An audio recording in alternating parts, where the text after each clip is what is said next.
Prince William just made a move no one saw coming, leaving royal palaces behind to raise his family in a $21 million Forest Lodge mansion. At the same time, reports say his relationship with King Charles has grown colder than ever. And with Harry and Meghan watching from afar, this decision signals the most powerful shift in modern royal life. Stay until the end, because the final detail will leave you stunned. Breaking royal traditions, the Forest Lodge move. In 2022, Prince William and Catherine, Princess of Wales, made a decision that surprised many. Instead of moving into Buckingham Palace or staying at Kensington in London, they chose a house called Forest Lodge, set inside Windsor Great Park. The property has 8 bedrooms and is valued at around $21 million. It is not open to the public. For William and Kate, it became a private family home where life could feel calmer and safer for their children. The house itself is not a grand palace. It is large, but it feels more like a countryside estate than a royal castle. Surrounded by trees and wide lawns, Forest Lodge offers the children space to play outdoors, ride bicycles, and enjoy time with their spaniel, Aura. Inside, the home has modern kitchens with Aga stoves, spacious living rooms with antique oak floors, and furniture from designers like Andrew Martin. Some of the rooms are decorated with chandeliers worth tens of thousands of dollars, but overall the house blends comfort with a sense of modesty. What makes the move important is how William and Kate arranged it. Instead of living there for free, as royals often have in the past, they pay market rent.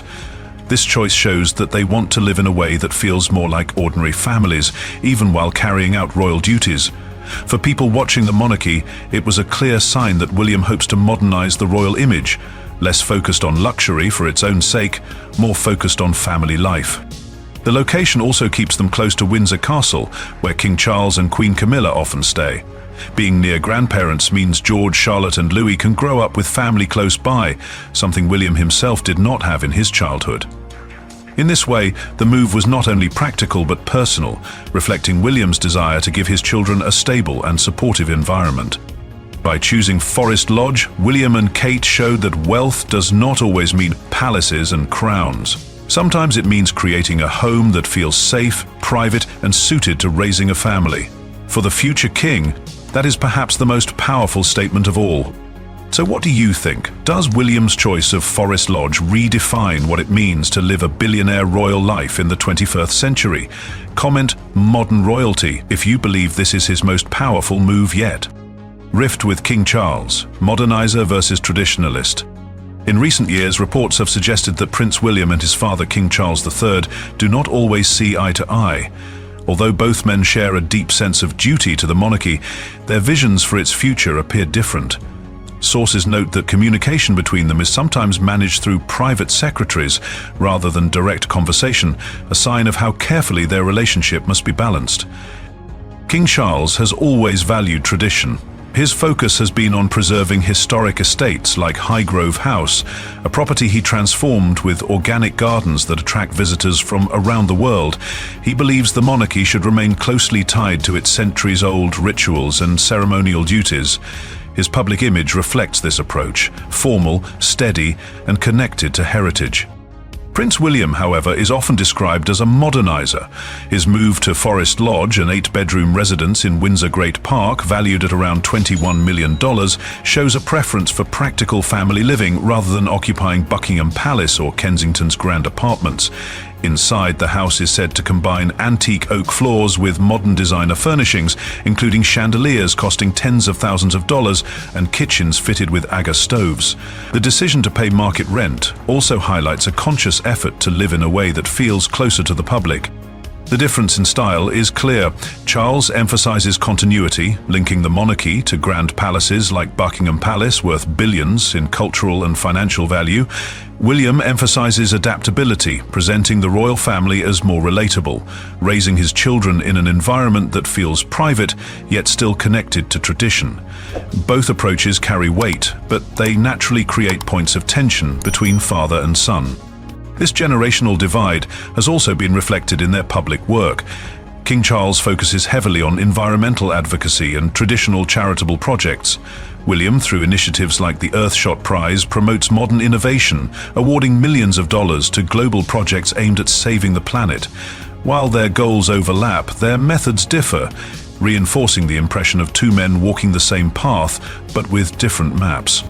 For the public, this rift is not just family drama, it is a glimpse into how the monarchy itself might evolve. Will the future look more like Charles's world of heritage and ceremony, or William's vision of relatable royalty shaped by choices like moving into Forest Lodge? William's hidden fortune, crown assets, versus personal wealth. When people hear that Prince William is one of the richest royals in the world, the numbers can be confusing. Part of this wealth belongs to the monarchy itself, while another part is his personal fortune. To understand William's hidden billionaire life, it is important to separate what he manages from what he truly owns. The largest pool of wealth comes from the Crown Estate, a collection of lands, properties and investments across the United Kingdom. The Crown Estate is valued at more than $40 billion, including London's Regent Street shopping district, Windsor Great Park, and vast areas of farmland and coastline. As the heir to the throne, William has influence in this system, but he does not personally own these assets. They are held in trust for the nation and managed by an independent board. The income they generate, worth hundreds of millions each year, helps fund the monarchy's official duties. Alongside this, William controls the Duchy of Cornwall, an estate valued at $1.3 billion. The duchy includes more than 52,000 hectares of farmland, office spaces in London, and residential properties throughout the southwest of England. It also holds stakes in shopping centres, business parks, and even coastal holiday rentals. The annual income from the duchy has been estimated at $25 to $30 million, which William can use to fund his household, charitable work, and security costs. This estate provides him with the financial independence needed to support his growing role as Prince of Wales. Beyond these large estates, William has his own personal inheritance. From his mother, Princess Diana, he and his brother Harry each received about $13 million when they turned 30. He also benefited from a trust left by the Queen Mother, which reportedly gave him several more millions in personal assets. These funds are entirely his, separate from the responsibilities of the monarchy. Together, these different sources create a unique picture of wealth. William oversees billions through crown properties and the duchy, while also holding a private fortune worth tens of millions. He does not live like an ordinary landlord or businessman, yet he navigates a financial world that includes everything from luxury city real estate to farmland and holiday cottages. It is this mixture of public responsibility and private inheritance that makes his position so unusual in the modern world. A lifestyle of billionaire, access jets, cars and estates. Prince William may present himself as a modern and modest royal, but the life he has access to tells another story, one that fits the description of a billionaire lifestyle. His world is shaped not only by history, but also by the comforts and privileges attached to his position. Air travel is one of the clearest examples. William and Catherine often make use of the Royal Air Force Voyager, a specially adapted aircraft valued at more than $100 million. The plane is fitted with leather seating, private meeting rooms, and advanced communication systems. For shorter journeys, William has access to helicopters such as the Augusta Westland AW109, each costing around $6 million, allowing him to travel quickly between estates, events, and family engagements. These aircraft are not symbols of excess alone, they are part of a schedule that demands security, efficiency and flexibility. On the ground, William's choice of cars reflects both tradition and status. He has been seen driving a Range Rover autobiography worth $150,000, a vehicle long associated with the royal family. He also uses models from Jaguar and Bentley, combining British design with the durability needed for long journeys across the countryside. While the cars are often practical, they also symbolize heritage and prestige, quietly reminding the public of the royal family's place in national identity. Estates form the third pillar of this lifestyle. As Prince of Wales, William has access to properties whose combined value reaches into the billions of dollars. Beyond Forest Lodge in Windsor, he can stay at Sandringham in Norfolk, Balmoral in Scotland, and Highgrove House in Gloucestershire.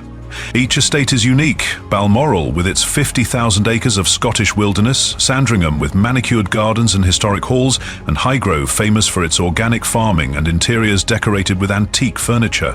These residences allow William to move between different settings, rural, ceremonial, and private, without ever leaving the network of royal comfort.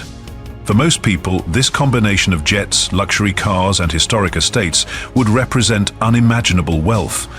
For William, it is simply the framework of his daily life, though he often emphasizes the family and duty behind it rather than the extravagance. So what do you think? Does this access to jets, cars and estates reveal William's true billionaire life, or is it more about tradition than luxury? Comment royal access if you believe his lifestyle proves the monarchy is still one of the world's greatest symbols of wealth. The Duchy of Cornwall, a $1.3 billion power base. When Prince William became the Prince of Wales, he inherited control of one of the oldest and most valuable estates in Britain, the Duchy of Cornwall. Established in 1337, the duchy was created to provide income for the heir to the throne. Today, it is a vast portfolio of properties and land, valued at around $1.3 billion. Its size and importance make it one of the central pillars of William's financial base. The duchy stretches across more than 52,000 hectares of land. This includes farms, villages and countryside in Cornwall and other counties, as well as modern developments in towns and cities. The farmland alone generates millions each year through agriculture and tenancy agreements, while its residential and commercial holdings bring in additional streams of income. For local communities, the duchy is both a landlord and an employer, deeply tied to everyday life.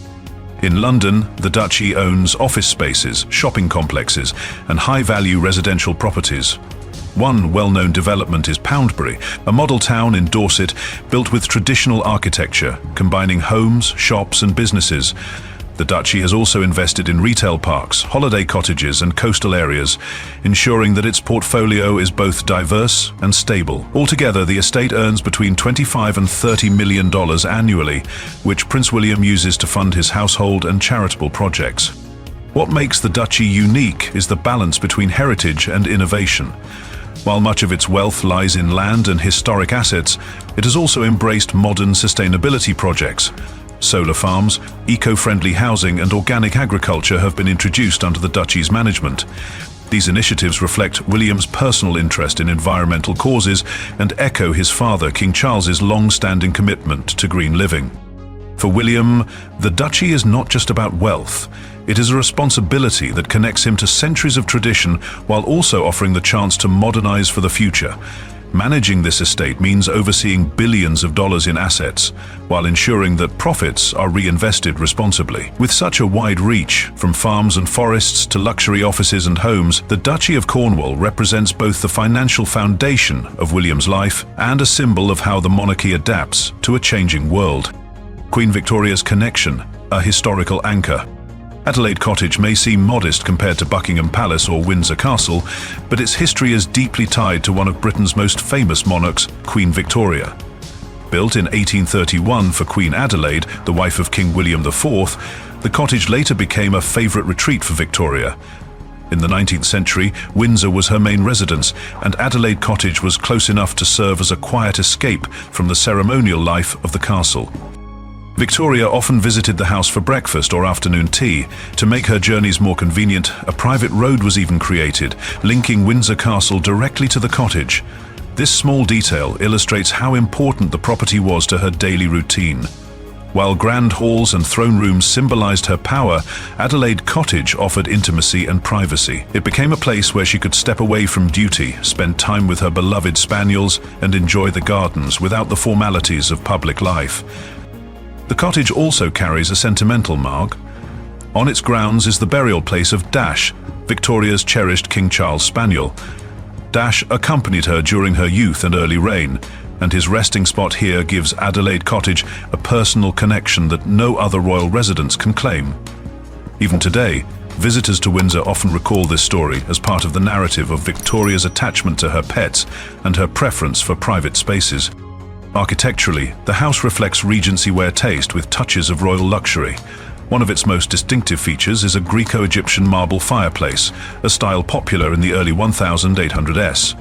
The main bedroom includes a ceiling decorated with gilding originally taken from a royal yacht, linking the cottage to the craftsmanship of Victoria's time. These details highlight how even a smaller residence could carry the artistry and elegance associated with royal life. By the mid-19th century, Adelaide Cottage had become an anchor point in the Windsor estate. It was neither a palace nor a hunting lodge, but something in between, a retreat woven into the fabric of royal history.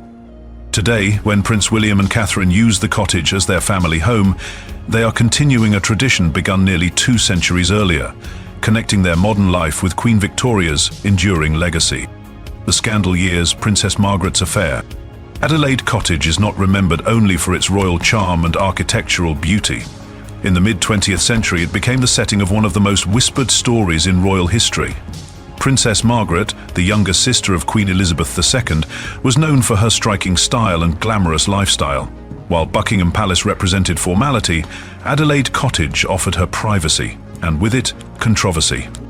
During the late 1940s and early 1950s, Margaret often spent time at the cottage when it was granted as a grace and favour residence.